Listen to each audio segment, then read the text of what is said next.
Yo, yo, yo, I am YFN Lucci. I am with TIG Thanks Again Record, and I'm from Atlanta, Georgia.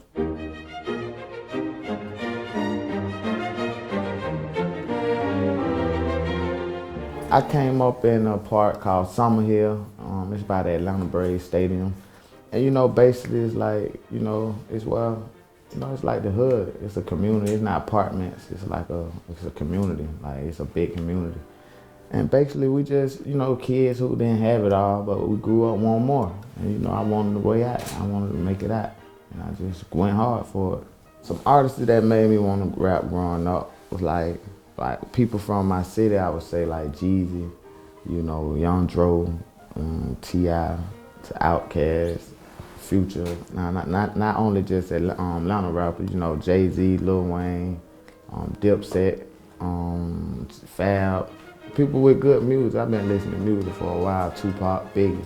So, I just like music with substance.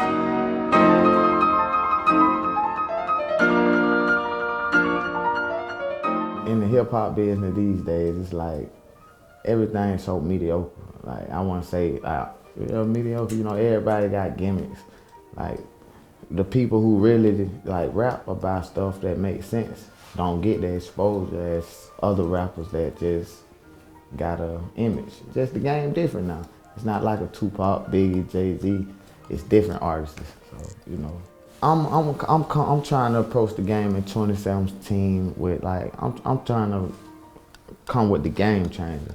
I'm trying to bring hip hop back to like, where everything got substance. It gotta make sense. Like, you can make the jump up and down record. That's cool because people love to have fun.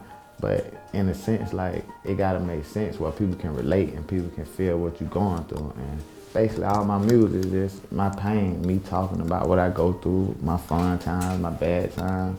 And, I know people can relate, so just rap about what I go through.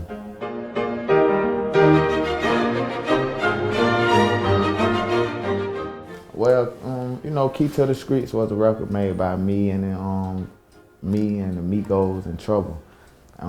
Basically, we were just at the studio vibing, and we just went in the booth. Like, we didn't even use no paper or pen, and we was just vibing. And I guess the vibe was so right, we just knocked it out. I knew Quavo, probably not. I won't say a long time. 'Cause I ain't really know him, but I used to see him a lot because I used to be with Johnny Cinco on tour. He used to be on tour with the Migos, so.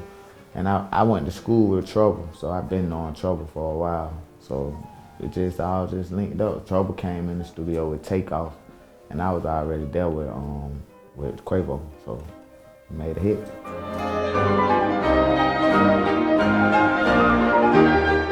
Nut is a friend of mine that passed. He introduced me to Fly. It was one of my homeboy big brothers, and he used to love my music and say I was gonna be one of the greatest. And then, like, when I dropped my mixtape, Wish Me Well, he passed like a couple of days after that. He got killed. He got killed. He was on the block. Not a block, he was at a barbershop, and it was like a drive-by. And some people, stuff happens. Nut was like I had a lot of believers. I got brothers, I got family. But when you meet a person that, like you is my favorite, like, I think all that, like, he asked me who my favorite rapper was, and I told him, and he tell me I'm greater than them. So when you just have somebody that believe in you so much, and then one day it all just fall apart, it's real hard to, it's a hard situation to deal with. I'm just paying homage to one of my friends, He said wasn't nobody better than me, so I'm just prove it. I gotta prove it to him.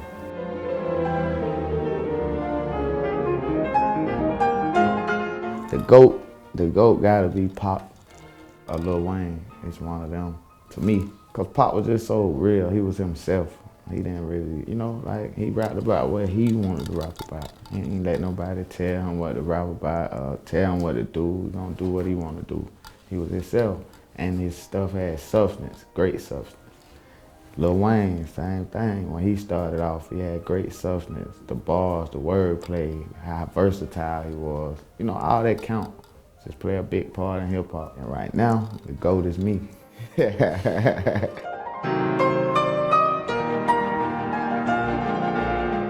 Well, I had 2 pit bulls, but every time I got them, like my daddy let somebody steal one of my pit bulls. He ran away. Then my brother let my other pit bull run away. So I bought my mama and my daughter some Pomeranian. They named Dolce and Gabbana. Right now, man, all I can say is put your money up. Put your money up, stack your money, stack your money. You know, don't get caught up in what everybody else doing. You don't have to prove nothing to anybody. You get what I'm saying? Like, just stack your money up, invest in things that gonna make you more money so you can take care of your family for the rest of your life, even when you're not here.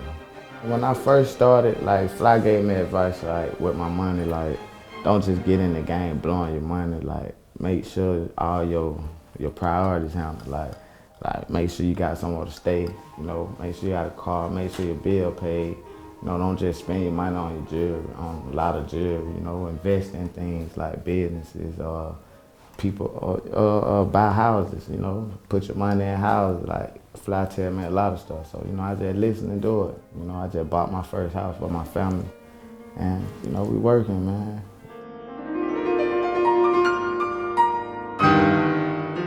Communication. You have to communicate with your team, your family, or whoever who you doing business with, just so everything, so y'all can always be on the right track at all times. Make sure you handle the business right, and, you know, just be a real friend. You know, not trying to get over on nobody. You gotta be greedy. There's enough money in the game for everybody to eat. When you got a lot of money, instead of just peeling through it, you can all just stack it up and weigh it, and it'll tell you how much it is. You know what bills it is, so you'll know.